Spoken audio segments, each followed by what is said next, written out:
सीतापुर नाम के गांव में लोग बहुत हंसी खुशी रहा करते थे। उस गांव में एक बहुत गरीब परिवार रहता था। उस परिवार में मोहन, उसकी बीवी लता और उनका 8 साल का बेटा चीकू रहते थे। मोहन को पीने की बहुत बुरी आदत थी। वो सुबह शाम बस शराब पीता और जुआ खेलता रहता था। मोहन की एक छोटी सी किराने की दुकान थी। मोहन कभी भी उस दुकान को ठीक तरीके से नहीं चलाता था और जितना भी थोड़ा बहुत उस दुकान से कमाता था वो सारी कमाई शराब पीने और जुआ खेलने में उड़ा देता था। वो रोज शराब पीकर लता को मारता था और उसे घर चलाने के लिए कोई पैसे नहीं देता था। एक रात लता और चीकू भूखे बैठे थे क्योंकि घर में खाने के लिए कुछ नहीं था। वो देर तक मोहन का इंतजार करते रहे। अचानक दरवाजे पर खटखटाने की आवाज आती है। माँ, लगता है पापा आ गए। वो जरूर हमारे लिए कुछ खाने को लाए होंगे। हाँ बेटा, अब हम सब मिलकर पेट भरकर खाना खाएंगे।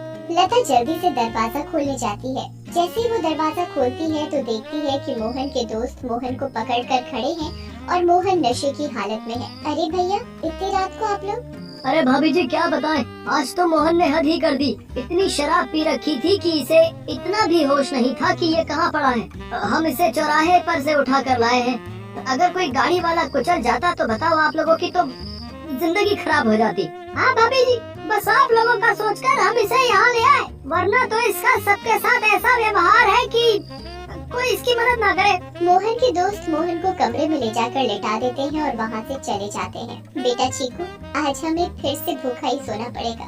मैं तेरे पापा के भरोसे तुझे और भूखा नहीं रख सकती। अब मुझे कुछ काम करना पड़ेगा। तो बस आज थोड़ी सी भूख बर्दाश्त कर ले। ठीक है माँ। चीकू और लता दूसरे कमरे में सोने चले जाते हैं। तभी मोहन नींद में बड़बड़ाने लगता है। थोड़ी देर बाद मोहन को होश आता है और वो खुद को अपने घर में पाता है। अरे ओ लता, कहाँ मर गई? मुझे बहुत तेज भूख लगी है। चल जल्दी से मेरे लिए खाना लेकर आ। लता बहुत गहरी नींद में सोई हुई होती है और उसे मोहन की आवाज सुनाई नहीं देती। मोहन 4-5 बार आवाज देता है पर लता नहीं उठती। मोहन गुस्से से लाल हो जाता है और कमरे में रखे एक मोटे से डंडे को उठाता है और दूसरे कमरे में जाता है जहाँ लता और चीकू सो रहे होते हैं। वो डंडे से लता को बुरी तरह पीटने लगता है। लता अचानक नींद से उठ खड़ी होती है। बचाओ बचाओ, मुझे मत मारो। मैंने क्या किया? मेरी क्या गलती है जो आप मुझे ऐसे बुरी तरह मार रहे हो? मैं आधे घंटे से आवाज दे रहा हूँ कि मुझे खाना दे दे और तू यहाँ घोड़े बैठकर सो रही है, हैं? ऊपर से मेरे साथ जुबान लड़ा रही है। मोहन लता को बहुत मारता है।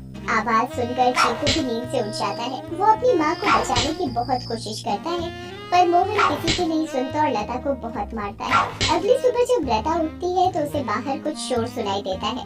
वो बाहर जाकर देखती है तो लोगों की भीड़ लगी होती है। लता पास जाती है और पूछती है, क्या हुआ रश्मि भाभी? अरे तुम्हें नहीं पता क्या?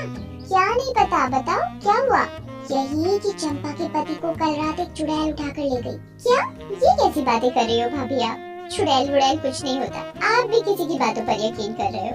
यकीन कैसे ना हो बहन, मैंने खुद अपनी आंखों से उस भयानक चुड़ैल को देखा है। उसके लंबे बाल, लंबे लंबे नाखून और दांत, उसकी लाल आंखें और डरावना चेहरा मैं कभी नहीं भूल सकती। जब मैं आधी रात को पानी पीने के लिए उठी तो थोड़ी ठंडक लेने के लिए खिड़की पर खड़ी हो गई थी और तभी मैंने देखा कि एक चुड़ैल चंपा के पति को हवा में उड़ाकर ले जा रही है। ऐसी बात है तो हमें संभल कर रहना होगा और शाम होते ही अपने घर के खिड़की दरवाजे बंद करने होंगे। अब बिल्कुल सही कहा लता भाभी आपने।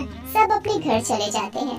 लता भी काम ढूंढने निकल पड़ती है। वो घर घर जाकर काम मांगती है पर उसे कहीं काम नहीं मिलता। अंधेरा होने लगता है और आखिर में उसे सरपंच मिलता है। क्या हुआ लता?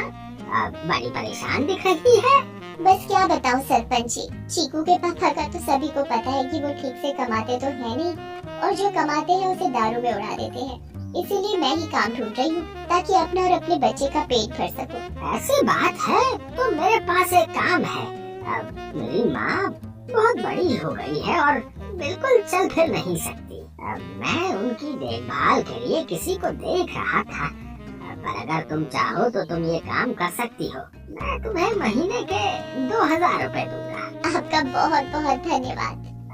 बस एक दिक्कत है कि तुम्हें देर रात तक रुकना होगा, जब तक कि वो सो नहीं जाती। मुझे मंजूर है सरपंच जी। ये लो फिर 500 रुपए और कल से आ जाना। लता खुशी खुशी घर जाती है और ये बात चीकू को बताती है। दोनों बहुत खुश हो जाते हैं। ऐसे वीडियोस देखने के लिए तभी प्लीज हमारे मोहन चैनल आ को जाता लाइक, है। कमेंट एवं अब सब्सक्राइब है जरूर इस करें। बात की इतनी खुशी मनाई जा रही है। मुझे उनकी बड़ी माँ का ध्यान रखना होगा, जिसके बदले वो मुझे पूरे 2000 रुपए देंगे। तू कहीं भी जाकर मर, मुझे कोई फर्क नहीं पड़ता। बस मुझे दारू पीने के लिए पैसे मिलने चाहिए। तभी मोहन को लता के हाथ में कुछ पैसे दिखते हैं। मोहन वो पैसे लता से छीन लेता है। लता बहुत रोती है और अपने पैसे मांगती है, पर मोहन उसकी एक नहीं सुनता और दारू पीने चला जाता है। लता उन पैसों में से कुछ पैसे अपने पल्लू में पहले से ही बांध देती है, जिसका वो घर का राशन ले आती है। उस दिन लता और चीकू पेट भरकर खाना खाते हैं, चैन की नींद सोते हैं। दूसरी ओर चुड़ैल का आतंक शुरू हो जाता है। वो आसमान से आती है और गांव वालों के घरों के ऊपर उड़ती रहती है।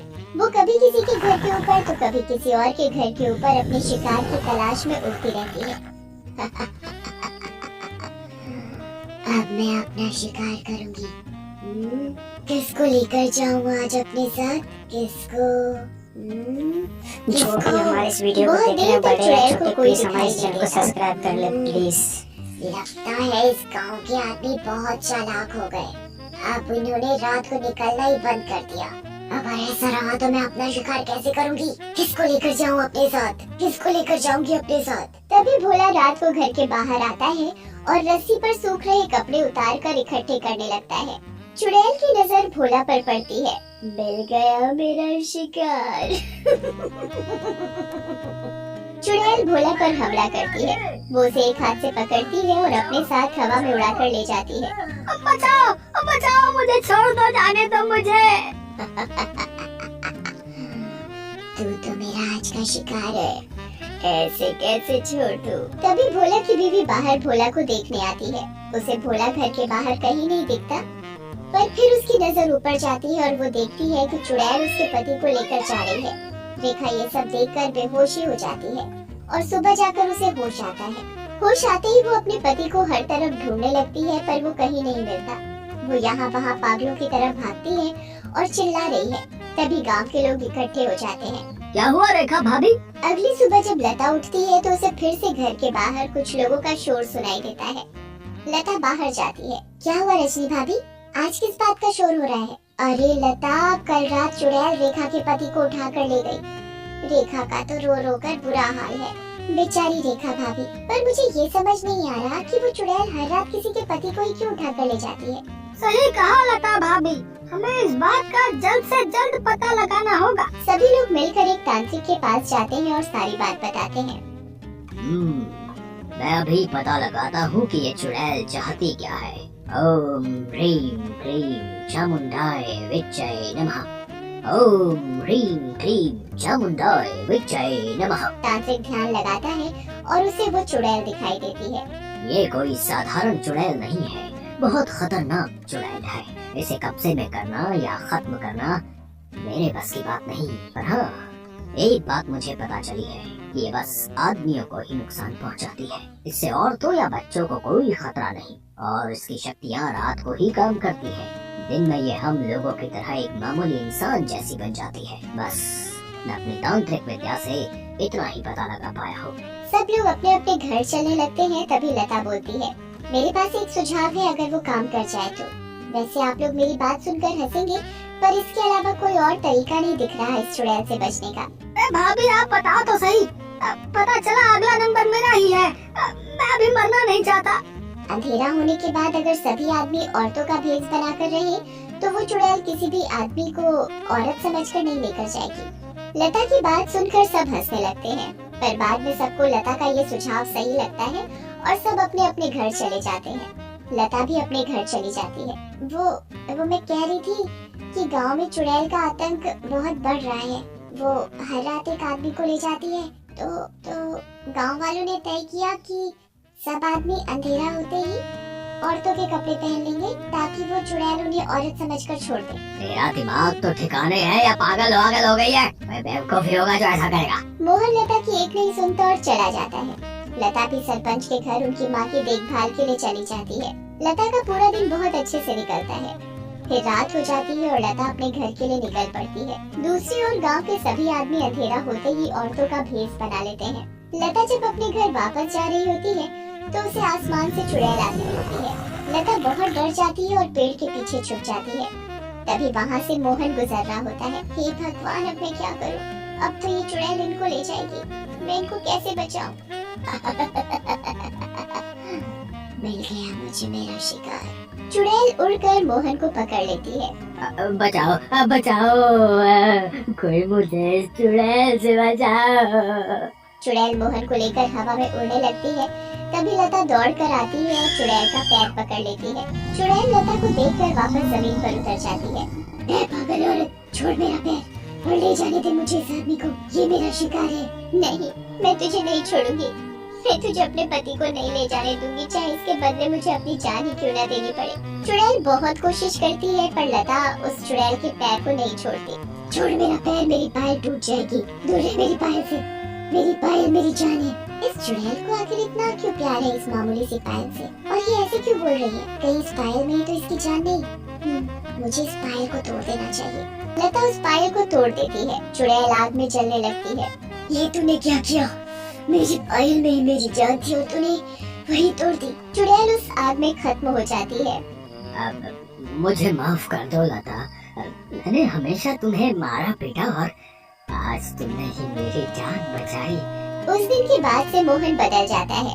वो अच्छे से काम करता है और अपने परिवार का ध्यान रखता है और कभी शराब नहीं पीता। गाँव वालों को भी उस चुड़ैल से हमेशा के लिए छुटकारा मिल जाता है और सब हंसी खुशी रहते हैं।